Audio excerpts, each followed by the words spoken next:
نحمدہ ونصلی علی رسولہ الکریم اما بعد فاعوذ باللہ من الشیطان الرجیم بسم اللہ الرحمن الرحیم اللہم صلی علی محمد وعلی آل محمد کما صلیت علی ابراہیم وعلی آل ابراہیم انک حمید مجید اللہم بارک علی محمد وعلی آل محمد کما بارکت علی ابراہیم وعلی آل ابراہیم انک حمید مجید۔ سورہ النبا جو پارہ نمبر 30 میں 78 نمبر کی سورہ ہے، اس کی تفصیل جانیں گے۔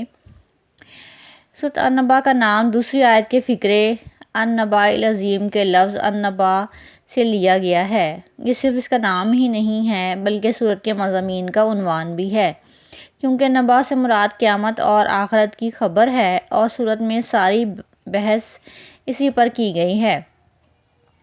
اس کا زمانہ نزول سورۃ المرسلات کے دباچے میں بیان کیا جا چکا ہے کہ سورت قیامت سے لے کر سورت نازعات تک سب کا مضمون ایک دوسرے سے مشابہ ہے اور یہ سب مکہ معظمہ کے ابتدائی دور کی نازل شدہ معلوم ہوتی ہیں۔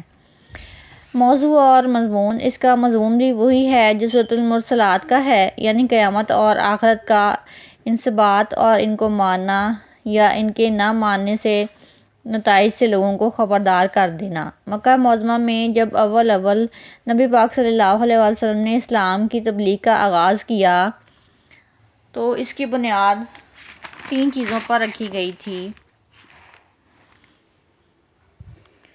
ایک تو یہ کہ اللہ تعالیٰ کے ساتھ کسی کو خدائی میں شریک نہیں مانا جائے، دوسرا یہ کہ آپ صلی اللہ علیہ وسلم کو اللہ تعالیٰ نے رسول مقرر کیا ہے، اور تیسری یہ کہ اس دنیا میں سب کچھ ایک روز ختم ہو جائے گا، دنیا کا ایک روز خاتمہ ہو جائے گا اور اس کے بعد ایک دوسرا عالم برپا ہوگا جس میں کہ تمام اولین و آخرین دوبارہ زندہ کر کے اسی جسم کے ساتھ اٹھائے جائیں گے جس میں رہ کر انہوں نے دنیا میں کام کیے تھے، پھر ان کے اعمال کا حساب لیا جائے گا۔ اس محاسبہ میں جو لوگ مومن اور صالح ہوں گے وہ ہمیشہ کے لیے جنت میں جائیں گے اور جو کافر ہوں گے وہ ہمیشہ کے لیے دوزخ میں رہیں گے۔ ان باتوں میں پہلی اہل مکہ کو سخت ناگوار گزری تھی، لیکن بہرحال وہ اللہ تعالیٰ کی ہستی کے منکر نہیں تھے۔ ان کے ہاں رب کو اکیلا ماننے کا، تسلیم کرنے کا ذہن تھا، اور وہ یہ بھی تسلیم کرتے تھے کہ دوسری جن ہستیوں کو وہ مضبوط قرار دیتے ہیں وہ اللہ ہی کی مخلوق ہیں۔ اس لیے جھگڑا صرف اس امر میں تھا کہ خدا کی صفات اور اختیارات میں اور اولیت میں اس کا کوئی شریک ہے یا نہیں ہے۔ دوسری بات یہ کہ مکہ کے لوگ یہ ماننے کو تیار نہیں تھے کہ 40 سال کی زندگی میں نبی پاک صلی اللہ علیہ وسلم نے دعوت رسالت سے پہلے ان کے درمیان زندگی گزاری تھی، تو 40 سال سے پہلے ان کو نبوت کیوں نہیں دی گئی۔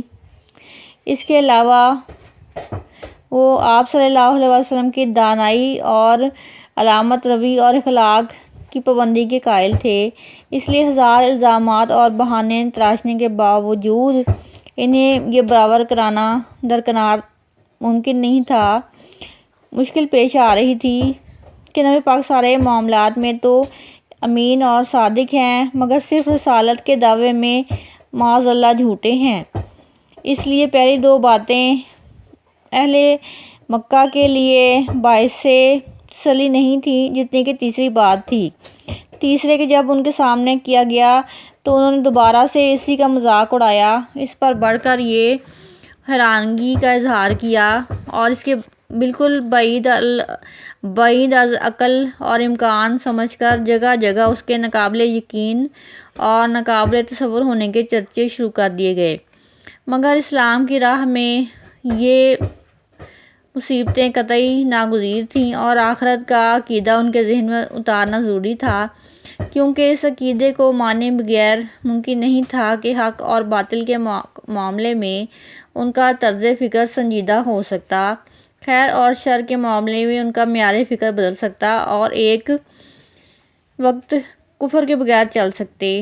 جس پر کہ اسلام ان کو چلانا چاہتا تھا۔ یہی وجہ ہے کہ مکہ معظمہ کے ابتدائی دور کی صورتوں میں زیادہ تر آخرت کا عقیدہ دلوں میں بٹھانے پر توجہ صرف کی گئی ہے۔ البتہ اس کے دلائل ایسے انداز میں دیے گئے ہیں جن سے کہ توحید کا تصور بھی خود بخود ذہن نشین ہوتا چلا جاتا ہے، اور بیچ بیچ میں نبی پاک صلی اللہ علیہ وسلم کے پیغمبر ہونے اور قرآن کے برحق ہونے کے دلائل بھی مختصراً دیے گئے ہیں۔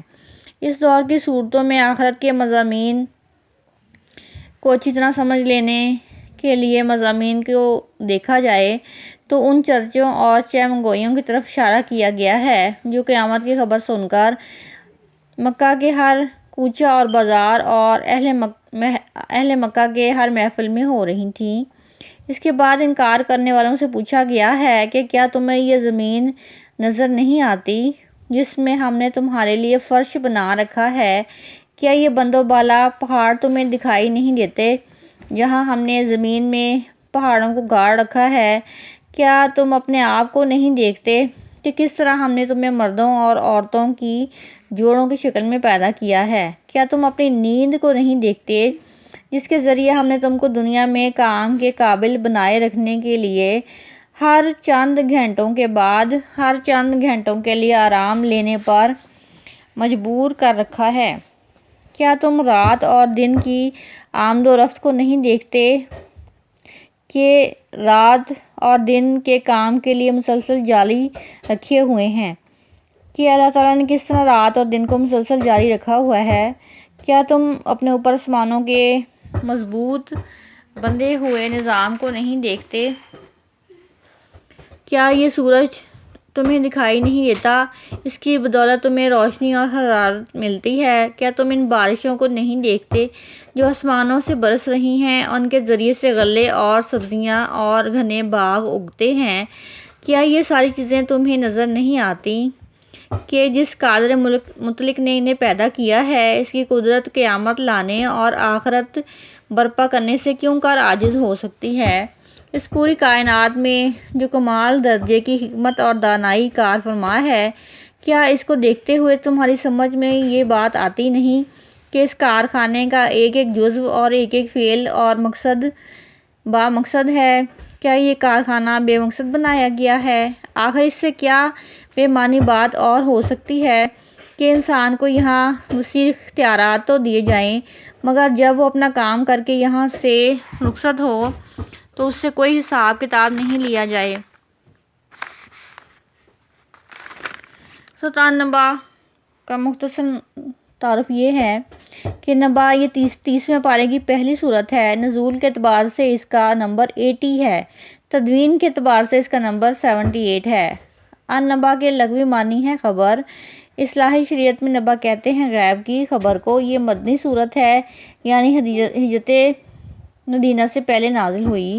ہجرت مدینہ سے پہلے جو صورتیں نازل ہوئیں ان پر عقائد پر گفتگو ہے، آخرت اور قیامت پر گفتگو کی گئی ہے، اور مشرکین مکہ یہ شور مچاتے تھے کہ قیامت کب آئے گی۔ نبی پاک صلی اللہ علیہ وسلم سے بار بار اصرار کرتے تھے کہ جب ہم اتنے برے اعمال کر رہے ہیں، اللہ تعالیٰ کی ناراضگی کے کام کر رہے ہیں تو قیامت کب آئے گی؟ لے آئیے قیامت۔ مذاق اڑاتے تھے۔ اس پر اللہ تعالیٰ نے فرمایا کہ فیصلے کا دن ایک مقرر ہو چکا ہے، اب اس سے آگے پیچھے نہیں ہوگا اور اپنے وقت پر ہی قیامت آئے گی۔ وآخر دعوانا ان الحمدللہ رب العالمین۔